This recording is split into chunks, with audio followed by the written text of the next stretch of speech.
에서 방송도 됐었습니다. 그리고 유명 작가인 공지영 씨도 이 그것이 알고 싶다 프로그램에 등장하기도 했었는데요.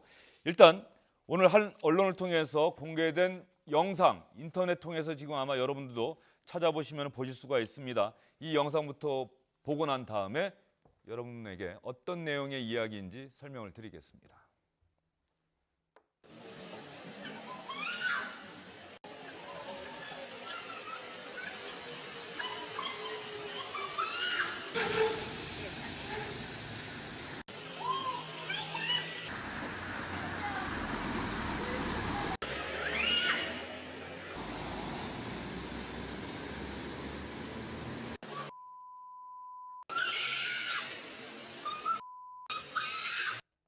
예, 시청자 여러분, 지금 영상이 좀 어두컴컴하고 그래서 잘 못 보신 것 같은데 영상을 한번 살짝, 소리는 뭐 크게 안 들려주셔도 좋고요. 지금 보면은 큰 길입니다. 상당히 넓은 차도에 한 가운데에 한 여성이 어린 아이를 안고 길에 쓰러져 있는 것 같습니다. 막 차가 지나가고 대단히 위험한 장면이에요. 위험한 장면이고 누군가가 옆에 다가왔더니 입에서 욕설을 내뱉으면서 뭐라고 얘기하고 있는 그런 장면입니다. 과연 이 영상 속 여성이 어떤 사람인지 우리가 얘기하려고 하는 게 아마 이분 얘기일 것 같은데요. 그러니까 유명한 이제 목사죠. 그러니까 이모 씨, 이씨 성을 가진 이제 여성 목사인데 그 장애인 아들 그를 또 일반인 아들도 있지만 주로 장애 아들을 위주로 해서 입양을 해서 그 아이들을 키우는, 그래서 뭐 모금 활동도 많이 하고 그래서 굉장히 어떤 살아있는 뭐 천사다 뭐 이런 극찬까지 받았던 목사거든요. 한국의 마더 테레사다. 그렇죠. 한국의 이런 얘기까지 들었다고요. 예, 그런 어떤 극찬까지 들었던 목사인데, 그런데 저 영상에서 보는 모습을 보면 그렇게 들었던 극찬과 조금 다른 행동 아니겠습니까? 저건 위험한 그렇죠. 행동이죠. 예, 그리고 막 입에서 욕설도 하고 말이죠. 예, 그렇기 때문에 저 이제 목사에 대한 어떤 다른 얘기들이 이제 SBS 그것이 알고 싶다를 통해서 보도가 되면서 이제까지 우리가 알고 있었던 저 목사였던 마더 테레사 같았던 그런 모습은 거짓이고 실제로는 오히려 아동 학대를 해왔던 건 아니냐, 그 아동을 위해서 아동을 키운다고 가장해서 모금을 한 것 아니냐, 뭐 이런 얘기들까지 나오고 있는 거죠. 예, 그러면 이 영상을 찍으신 분, 주영진의 뉴스 브리핑 한번 직접 전화 통화를 해봤습니다. 이 영상 찍으신 분이 어떻게 당시 상황을 설명하는지 들어보시죠.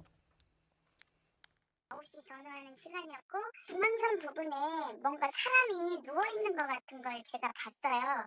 차량들이 굉장히 많이 왕래하는 그 대로변의 중앙선에 누워가지고 고래고래 욕설과 알아듣지도 못할 괴성을 지르면서 있었거든요. 도무지 이해할 수 없는 상황이어서 제가 그걸 찍게 됐었는데요. 어느 정도 이렇게 찍다가 보니까 배 위에서 뭐가 움직이는 것 같았고 자세히 보니까 그게 아이들하고 그 아이를 데리고 오려고 하면 할수록 그 저항이나 이 애를 낚아채는 그게 너무 위험해 보여서 어쩔 수 없이 제가 인도 쪽으로 나와서 그 상황을 지켜보게 됐거든요. 도대체 저게 무슨 상황인지 해서 굉장히 당황스러웠어요. 차가 굉장히 빈번히 오가는 그 중앙선에 그렇게 누워있더라는 것도 놀랬지만 애를 너무 위험하게 정말 차가 탁 치고 갈 수도 있는 그런 상황에 애를 노출시킨 채 그렇게 세게 낚아채면서 간다는 게 제가 너무너무 놀랬고.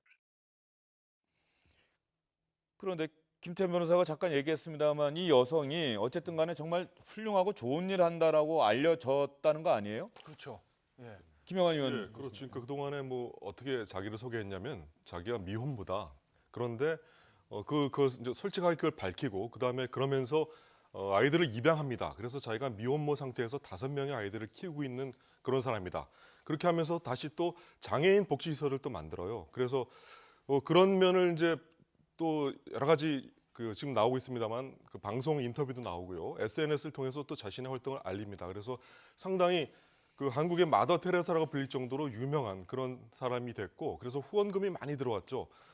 그런데 그 이제 나중에 경찰에서 그걸 이제 수사를 해봤더니 그 모든 게 가짜였다는 거예요. 그러니까 이를테면은 그 입양한 아이들을 돌봤다고 하지만은 나중에 알고 봤더니 그 아이들을 돌보지 않고 그냥 그 어린이집에 맡겨놓고 거의 이제 방치하다시피 했다, 이런 얘기가 있고, 그리고 장애인 복지시설을 운영했었는데 그 전에 어떤 그 자격증이 있었는데 그게 허위의 자격증이었다. 그리고 자기가 그 자격증 따기 위해서 그동안 계속 봉사해왔다는 그 주장도 허위였다. 이래가지고 이 사람이 그동안 만들어오는 그런 거짓말들이 폭로가 됐거든요. 그래서 지금 그 검찰에서 사기 혐의로 지금 불구속 기소한 상태입니다. 그런 것들을 다 속여서 후원금 3억 원을 받아 가로챈 혐의로 지금 검찰에서 불구속 기소해가지고 현재 재판을 받고 있고요. 그 이제 이 사건이 알려지니까 이 사람이 저질렀던 뭐 좀 전에 그 영상 나왔던 아동 학대 혐의도 새롭게 이제 문제가 제기되고 그래서 지금 검찰에서 사기 혐의로 이제 그 3억 원 정도 가로챈 그런 정도만 지금 수사를 하고 있는데 그것만 가지고는 부족하다. 그래서 검찰에서 좀 더 이 사람이 저지른 그 이외에 여러 가지 또 범죄에 대해서 수사를 좀 해야 된다. 이렇게 해가지고 기자회견까지 열리고 그랬었습니다. 그러면 이제 사기 혐의로 경찰에서 조사받고 검찰로 넘어갔는데 여기에 아동학대 혐의까지 추가가 돼야 된다. 이게 아마 이게 전라북도 전주 지역 같은데 말이죠. 거기서 시민단체가 그렇게 얘기했고 그 근거로서 아까 여러분께서 보셨던 영상이 공개가 된 것 같습니다. 이 아동학대 혐의로도 이 목사라고 불리우는 이 여성분 반드시 처벌받아야 된다. 주변 분들이 이렇게 이야기하고 계시는 건데요. 지난 9월에 SBS 그것이 알고 싶다에서 아동학대와 관련한 의혹도 제기가 됐었습니다. 10일 정도 됐어요. 왜냐면 배꼽이 안 떨어지고 어린이집에서 떨어졌어요.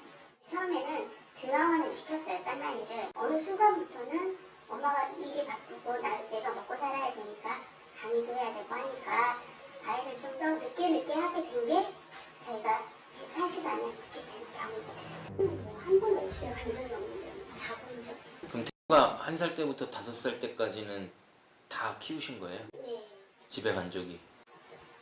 명절에도 저희가 데리고 저희 친정을 가거나 그렇게 다녔고 항상 이렇게 저희 주말에도 같이 있으니까 데리고 행복할 때 가서 사진 찍어서 사진도 찍고 등원들 보일 때만 잠깐 데리고 가잖아요. 저희가 생각했을 때는 그걸 그냥 자기 돈벌이 수단이에요. 아이들이 SNS상으로 그냥 앵벌이를 말 그대로 앵벌. 예, 주변 분들 실제로 그 아이들을 키운 어린이집 선생님들, 부원장님 말씀 들어봤더니 돈벌이 수단일 뿐이었다. 아이들을 입양한 게 사랑으로 키우려고 한 것이 아니라 돈벌이를 위해서 입양을 했다라고 주변 분들이 이렇게 이야기하고 계시네요. 그러니까 실제로 세상에 알려진 것과 실질이 너무나 달라도 너무 틀리다, 너무 다르다. 이런 그렇죠. 거죠. 외적으로 드러난 것은 그 아이들이나 장애인들을 거두어서 내가 아픔을 가진 사람이었기 때문에 거두어서 내가 돌본다라는 것으로 포장이 되었고 거기에 감동한 그 후원자들이 후원금을 내주었는데 실제 보니까 아이들은 거의 어린이집에 방치하다시피 내맡겨져 있었고 그 앞서 우리 본 영상대로 어떤 때는 대단히 그 아이들을 사랑하는 사람으로 보기에는 도저히 납득할 수 없는 그런 행동들을 하고 특히 또 가까이서 지켜보신 분들이 보기에는 그 아이들에 대한 사랑의 그 행위가 아니라 그 아이들을 정말 돈벌이에 그 후원금을 모으는 데에 그 이유로 내세웠다는 것입니다.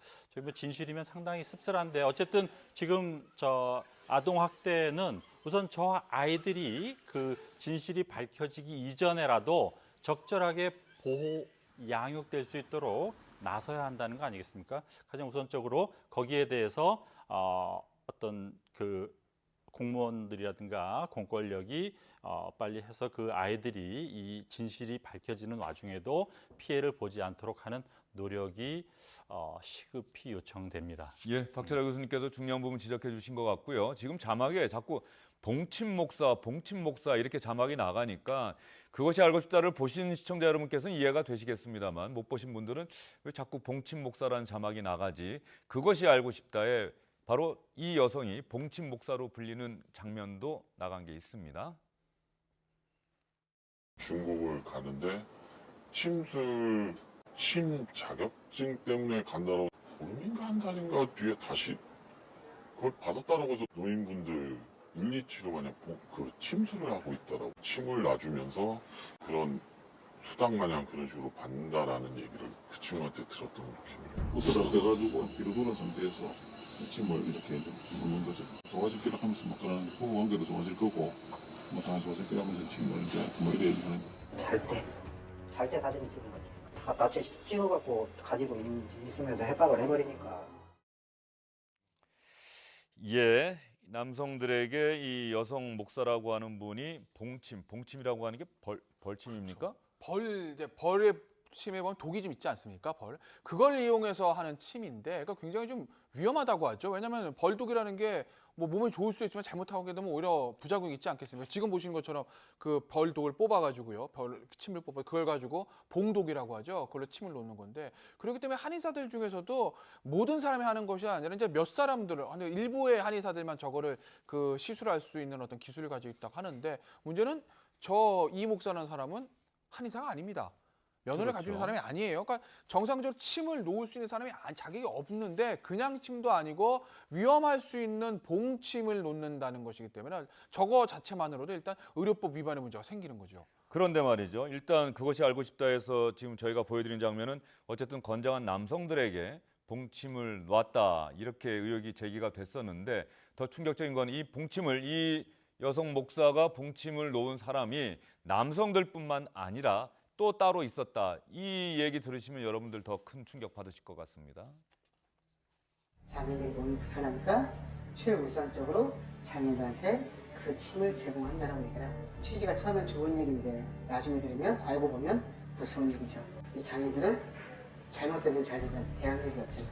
애들한테 깐난이부터 그렇게 말씀을 많이 아 진짜요?